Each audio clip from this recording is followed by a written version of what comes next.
Hello, everyone. So, finally, I managed to put together a course, and this is going to be a Cards of Truth course.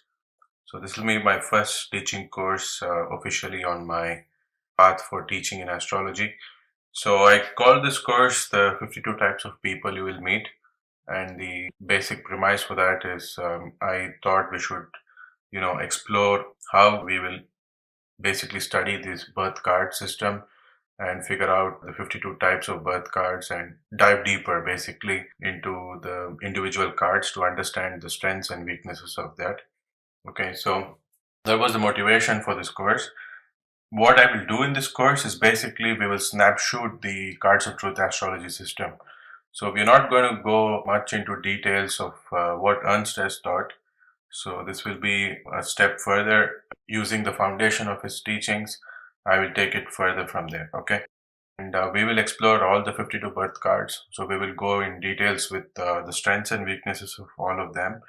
And then we need to tie things together with many systems of astrology. So that's why it's going to be a 5-part series. So I hope that can be completed by next few months. Okay. So having said that, I welcome you once again. I will go step by step from here on to explain all these strengths and weaknesses of these 52 cards. Okay. So, first things first, I would like to really acknowledge my teacher, Ernst Willem, for all his teachings. And this course is basically the product of his entire teachings and his dedication to astrology and cards of truth. So, without his teachings, this wouldn't have manifested. So, all credit must be given to him in this sense. So, the motivation for even pursuing this is really a big deal for me. And that again is because of his really thorough knowledge that I could, try to even attempt this. Okay. So that's the first thing. And what I also feel is many people know they have been quite active in astrology for many years now. So after some time, when I finished my PhD, I had to move a country from basically I was living in Sweden that time when I finished my PhD, and then I moved to Belgium, where I'm currently working. So those 2 years was sort of like a black hole where I lost 2 years of my astrology time. I couldn't focus on astrology due to some very difficult periods in my life. So that most of my friends in astrology know about it, and I was contacted by many of you for to teach astrology and especially the cards of truth because of I think the YouTube videos that they saw, and it was very interesting time. I really had big plans, and I wanted to get into it. I even set up my teaching website. It is still offline, but I need to make it happen at some point. I couldn't get going because of this too many changes that just happened. So those 2 years have been gone. That means, it's a very difficult period. And to come back into astrology again and to have this motivation to teach was something big actually. So I have to acknowledge that I'm still in my Sadesati period. It was not the Sadesati that I wouldn't put the blame on that. I mean, most of the times people try to point everything at Saturn, but it's not Saturn that caused the problems. It's mostly the underlying things that have been going on for quite some time that just shoots up during the Saturn Sadesati period. So the point I'm trying to make is that I ran into an interesting period in the beginning of this year, and that was in 2021, the very beginning. I had a King of Clubs on Jupiter and also a King of Spade on Saturn, and both these cards were very strongly connected in this 2021 period, the early phase of it.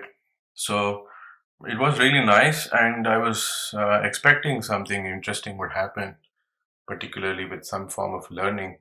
What happened was basically I had to overcome this severe weakness that I set up for myself that I couldn't get out and teach.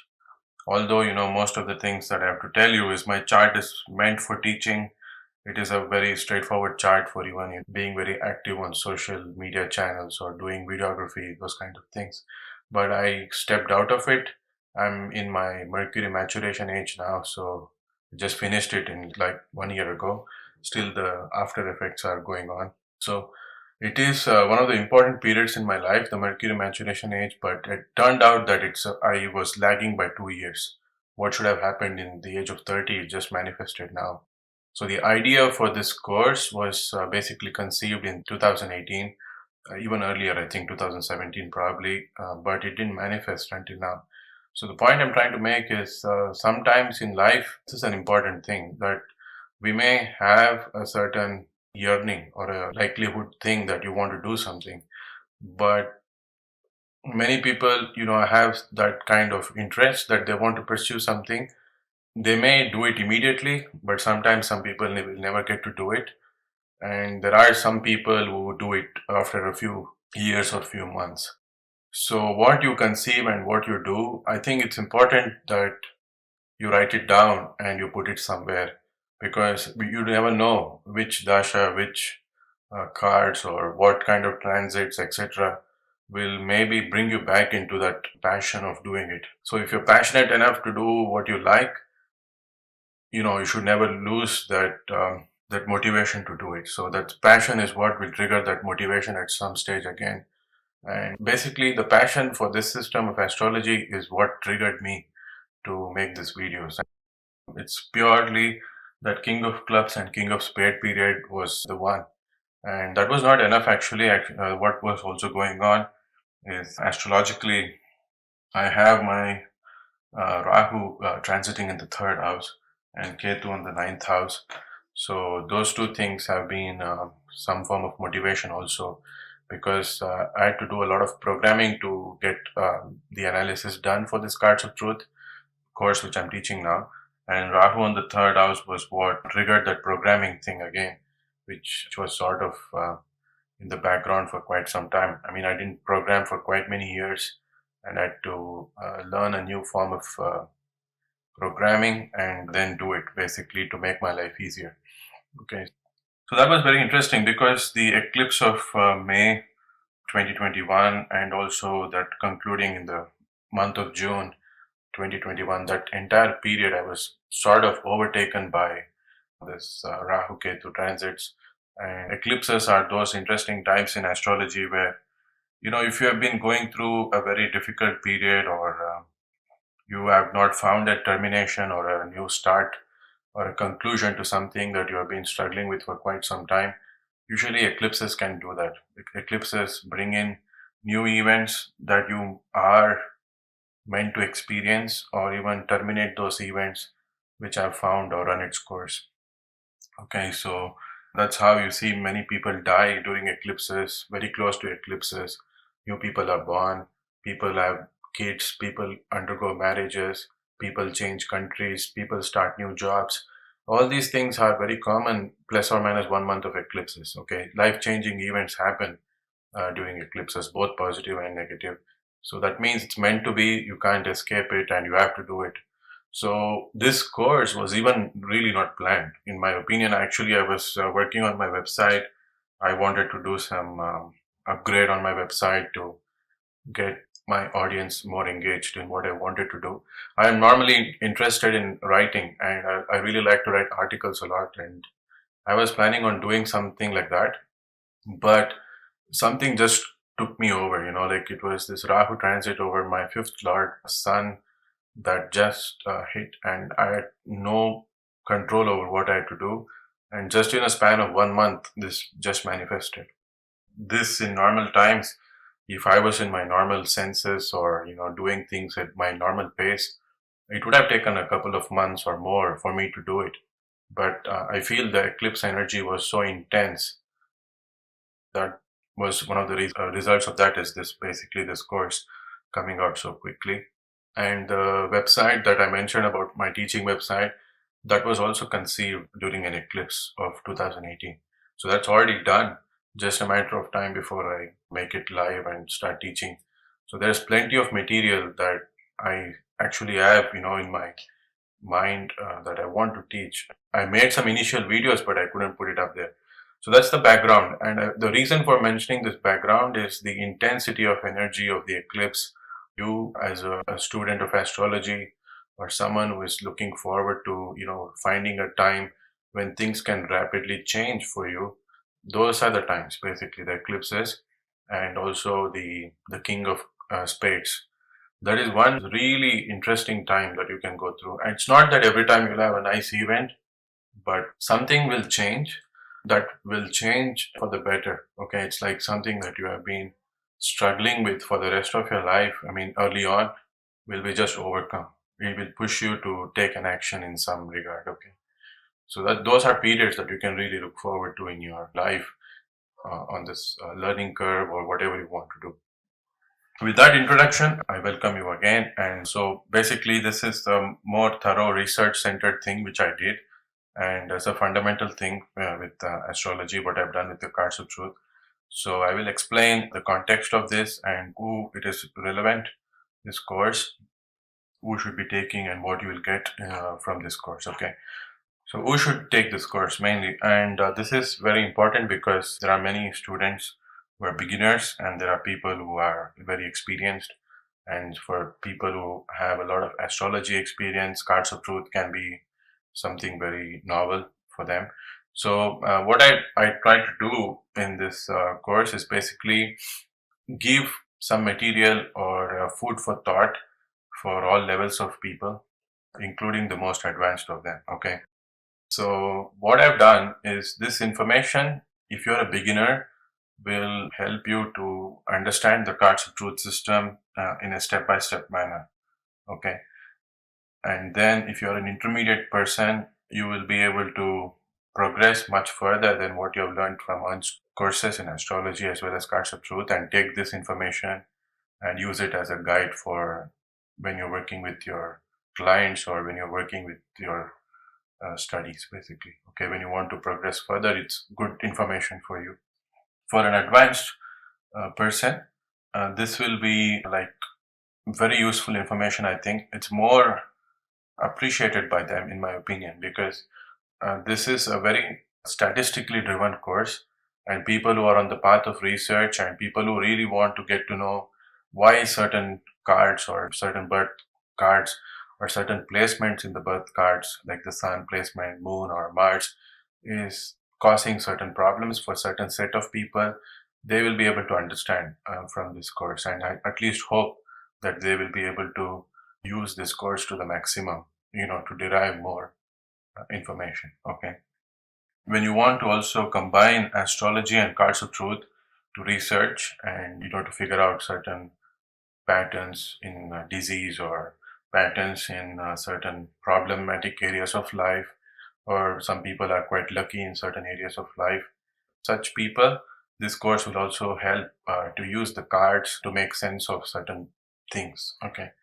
So that was the intention for me to kind of give certain value for all the levels of students. Okay, so I would still say it's an intermediate course if you ask me who should be taking it, because I'm not going to cover anything about beginner stuff here. So I will show that in the next few minutes in another slide. But it's more an intermediate course and more close to the advanced people. Okay, so that's, I would say, is the main thing. Okay. Then, if you like statistics and if you really like graphs and if you like visualizing all these things and to figure out which card is strong, why it is strong, which card is weak and why it is weak, what are the fundamental rules that make a certain card strong or weak, then this is a course for you. You'll really like it in that way. Okay. So it's extremely detail oriented, and I have to tell you that because when I did this, I didn't want to go into such kind of details. But what happens is when I start my work, and even the same happens to my astrology readings, most of my clients, they who have taken the readings, or even some of them are students, I would say, in this course, will know that I get too detailed, extremely detailed with my analysis. And that's mostly stemming from my Ketu in Virgo. Okay. Even though I use a lot of math and I use all these statistics in it, when I do my readings, I rarely touch upon these numbers because I have Rahu in the sign of Pisces.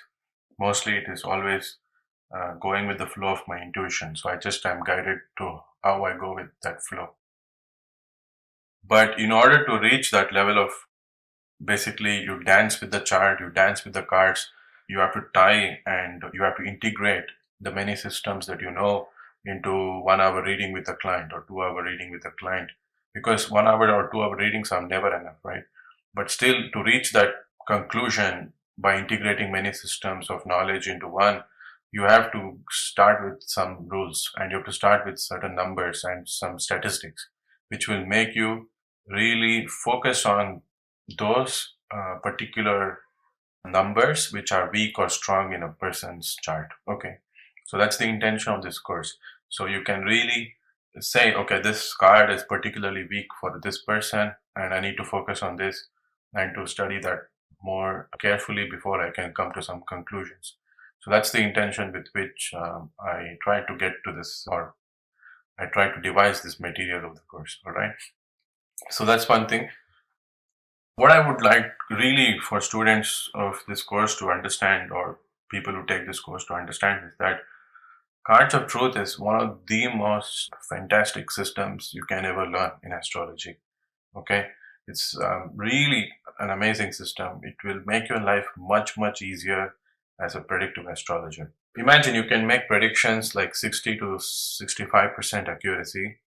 You have been using many systems of astrology, the core astrology such as Parashari astrology or Jaimini astrology or Western astrology or Tajika, you name it. Okay, so you know all these systems, but still you have been struggling to really pinpoint or nail a certain aspect of the prediction, and you are not sure, you're not confident enough to tell the client or person who approaches you for the reading that this is going to happen at that time.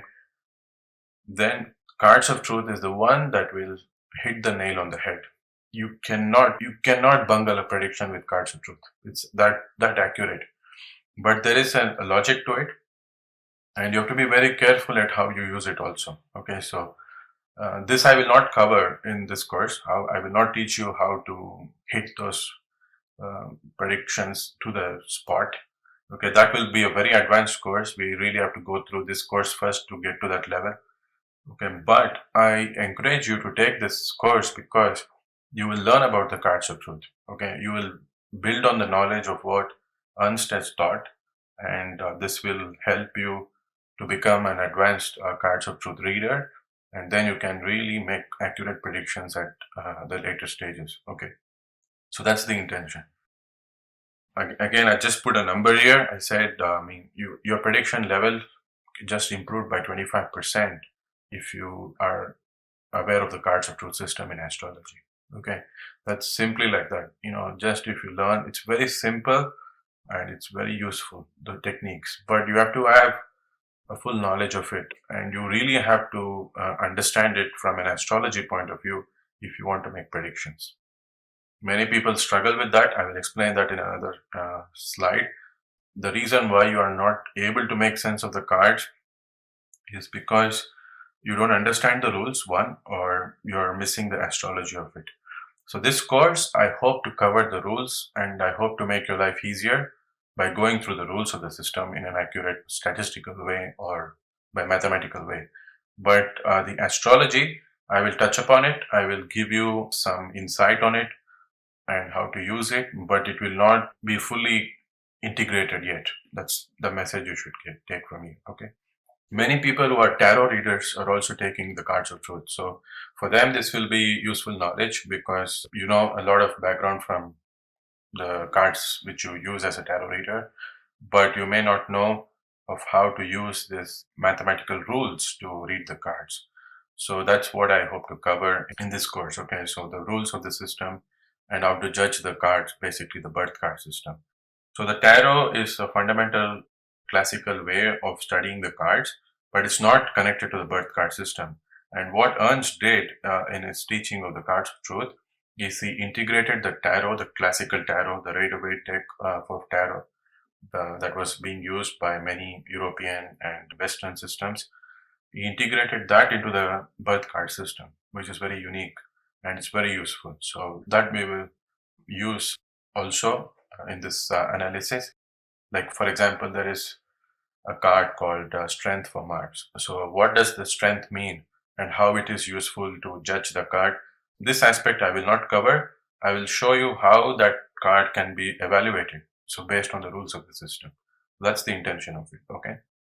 So then, as I mentioned, anyone who is an advanced reader and anyone who is a student of astrology and also wants to explore the Cards of Truth system, This is probably a good starting point for you. So that's something to keep in mind. Okay.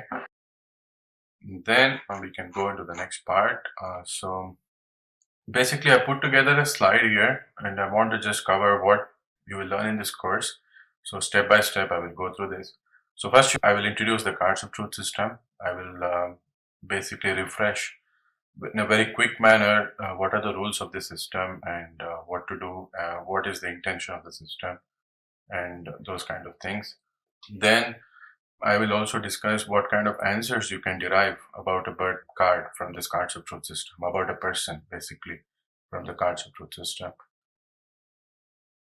Then also you have to understand where the cards of truth system fits in into the astrology universe. What you really can predict, what you cannot predict, what are the strengths, the weaknesses, the what you call as limitations of the system. It's very important you know that because many people struggle to know when to use what. Okay, you can have a different set of knives at your disposal, from a fruit knife to a bread knife.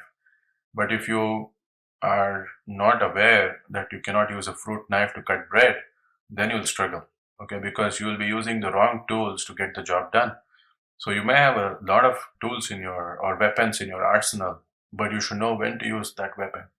That's the skill. I mean, that's the viveka we say in Vedic astrology terms, that viveka that you have or that intuition that will guide you in some sense to know when to use what. Only then you can be sure that you're doing things in a smart way as well as you're getting close to your accurate predictions. Otherwise, you'll end up wasting a lot of time and you will get confused most often. That's the problem with many systems of astrology. Okay. Also, not knowing many systems of astrology accurately. This is something which is very important because what Ernst has done is at least he has made our life easier because he has filtered out all the garbage and the jargon and the things that don't work, and he has done a lot of thorough research and he has put together a system or a knowledge base which you can use. Only that will work. Most of his techniques, which many people have tried and tested, really works. Okay, that's really nice. A step-by-step methodical way.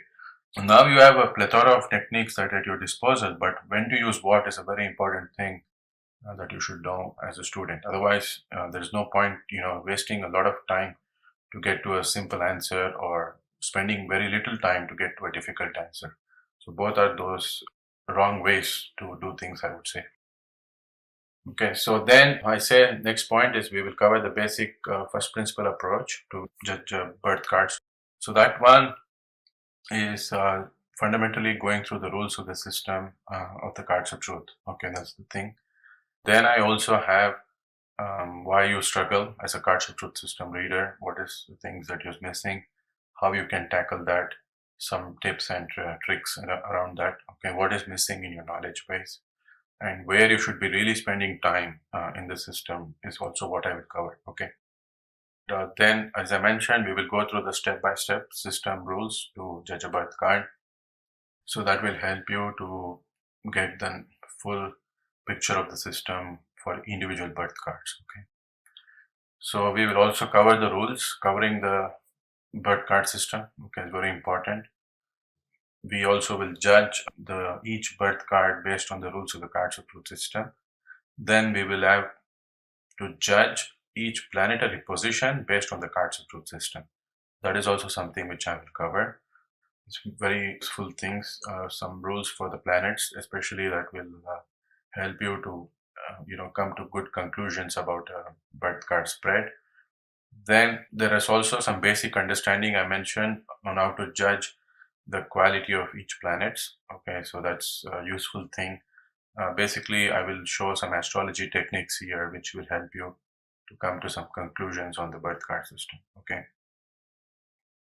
And next, this point here is very important. Okay, this I call this the pole positions of the 52 birth cards. So that is the outcome of this course. And this basically what I will teach here is all conditions equal.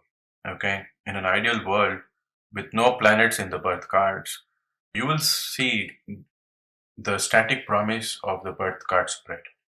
Okay, that's what I aim to teach in this course.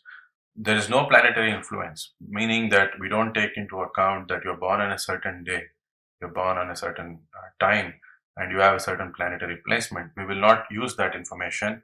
We will just study the 52 birth cards and we will see what certain birth cards have a certain uniqueness to them, or a certain strength and weakness to them. Okay. So I call this the pole position, just like, in a Formula One race or some race that you're in, you get a pole position, right? I mean, some people are in the first place, some in the second, and some in the last place. They have to start from the behind, or will you start from the middle, or will you start from the first place, is something that you want to know.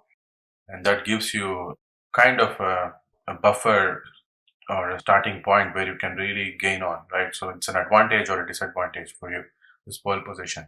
So that's what I aim to also indicate. This is without the planetary influences. So that's very important point to keep in mind here, okay?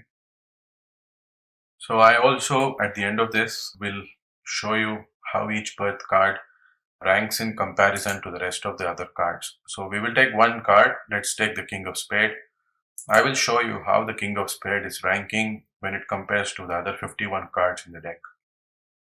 So we will see if the King of Spade has an advantage in some way, or is it a disadvantage in some way for it. Is some cards very good on the King of Spades spread, or is it really making King of Spades people's life difficult in some sense? So we will study that, okay? Same thing for advantage and disadvantage, this part, all right? Then I also use some methods of math to come to conclusions on which can be probably the best birth card you can get, okay? In an ideal world, when all planetary placements are equal, which can be the best birth card, and what makes it the best birth card. Okay, this is something that actually motivated me to teach this course, because I wanted to know if there is a birth card that is really good. Is there a birth card that has like a really good sun position, or is there a birth card that can have people who are extremely emotionally stable? Is there a birth card that can make someone's romantic life nice? Is there a birth card which is very well suited for business? Okay. Or is there a birth card which is really going to make someone's health have multiple issues? So such things I wanted to explore and figure out for myself. That got me thinking on how to figure this out, and that led me to teach this course. This actually is probably, in my opinion, the most time consuming part for me to teach the course, because if I wanted to just teach astrology and just share my knowledge on whatever I have to, like with examples of whatever I've been doing, that was very easy. I have multiple examples and multiple videos I could have made, but this I had to program and figure out, and that's why it took some time. Okay, so that's the thing. If just to teach something out of the blue, like for example, if you want me to speak about omens, I can speak about omens. I have like 20-30 examples I can share, with many videos I can make on that. But this is not like that. You have to really figure this out, and that's why I had to program to get to this level. That's the main message here. So it's going to be fun. It's interesting also that why certain birth cards are, let's say, having a certain good value, and what makes it good, and how that birth card can also suffer. I will show you. Not because you have a good birth card, that doesn't mean anything. If you have a difficult planetary placement, it can just bring that birth card completely down. So I will also explain that part and how you can judge that. Okay. So then I also compare each birth card with the different suits in the system. So many students of astrology, or even if you are a basic card reader, or if you know anything about the 52 cards, you know there are four suits. And we will compare the four suits. Basically, take individual birth card like the King of Spade, it belongs to the Spades suit. So we will compare that among all the other 12 cards in the Spades. And we have the hearts, the clubs, and the diamonds in the same way. So we will see individually how the card behaves when it comes to the different other cards in its suit system. Okay. Then we have the numbers also. So we have 13 numbers basically in the system, starting from aces to the kings. So we will see the different comparison between same numbers. Basically, if you take the aces, aces are always considered as number one. So we will compare four different aces here. See, ace of diamond, ace of clubs, ace of hearts, and ace of spades, and compare which of the aces are actually having a better profile when it compares to the other aces. So that's another step. I've taken it further. Then, as I mentioned, so we will see which cards actually have the best sun position, which cards have the best moon position. Same way until Pluto, there are 13 planetary placements. So we will study that, which cards really stand out and why they stand out, what makes them stand out. Okay, all such rules and regulations of the system, I will try to explain. Okay, so that's the basic motivation of what you will learn in this course. Okay, and I want to also go to the next one, which is the prerequisites for this course. Okay, this is important because before you begin, you should know what you should really know before you start here, right? So it's important. So anything about the cards of truth that you have learned from Ernst is very useful. It's the first thing, the foundation that I will use in this course. Then, if you are not aware of that and you really want to start from here, I would ask you to watch the videos on YouTube. Okay, so there are some 10 or 13 videos that I did on YouTube with Nicole that time. So these videos I explain the cards of truth, the basics, the fundamentals, how you calculate the birth card, what the birth card means, and such things.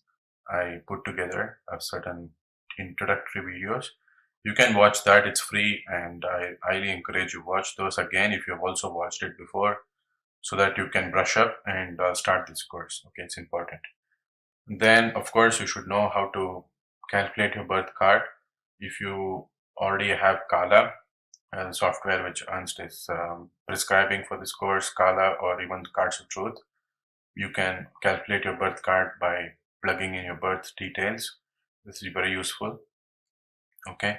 If not, you can also visit this website which Ernst has created, Cards of Truth Spread Creator and cardsoftruth.com for the courses. Okay, the Spread Creator, this is a free website where you can calculate your individual birth card.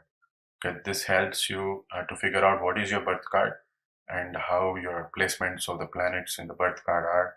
Okay, what are the individual planetary card placements? For example, what is your sun card, moon card, Mars, Mercury to ecliptic, and including Pluto. All these 13 planetary placements you'll figure out if you use this spread creator or if you have Cards of Truth software or Vedic astrology software Kala. Okay, it's very important that you know this, otherwise you will not be able to follow what I explain in the upcoming videos. Okay, so it's you just take the free version of it if you're not having the software, and you figure out your birth card, and then you start to listen to the videos. Okay, then I also will explain some important aspects of astrology on how you can judge the birth card, because that is the crux of it. Okay, it's very important. You really have to know some basic fundamental astrology principles before you can understand the birth card system. Otherwise, it's going to make your life very difficult as a card reader, that you cannot even make sense of a person's birth cards because you don't know astrology. So you should know astrology. Fundamental understanding of astrology is very useful, particularly if you know how to judge the strength of planets. Especially, there are many different ways of judging the strength of planets. There are, the avastas, the Lagitadi avastas. That is the most accurate way of judging the strength. There is the Shatbala, you can use that. You can use the deep Tadi avastas. We will combine that with many other techniques. You can use Vimshopaka. Then you can use the Drishtis, which is the aspects. That's also useful for judging the strength of the planets and the influence of each planet on the other. That's very important. Okay. Then you can use the Gemini second strength, the primary strength, the tertiary strengths also to judge planetary strengths. Okay, there are multiple systems. I will show two fundamental systems, which is more than enough for you to really make sense of this Cards of Truth system. But you can take it from there on how you want to judge the planets. Okay, so if you know the basic fundamentals of astrology, fundamentals of the planets, anything you know about astrology, from the Graha Sutras or the Brihat Parashara Hora Shastra, Gemini astrology, you name it, all those systems will converge. Okay, it has to converge, and you can use it to make sense of the cards. So those things are also useful for you to know, and it will help you. Okay, I would say it's a must, the fundamentals, before you take the advanced cards of truth course. So before, let's say, the next courses I will teach, it's good that you know this, and it will help you for sure. Okay, so that's the prerequisites. All right, so that's important. I'll stop this video at this stage, and next I will start with some fundamental important points about the cards of truth. After that, we will jump into the rules of the system.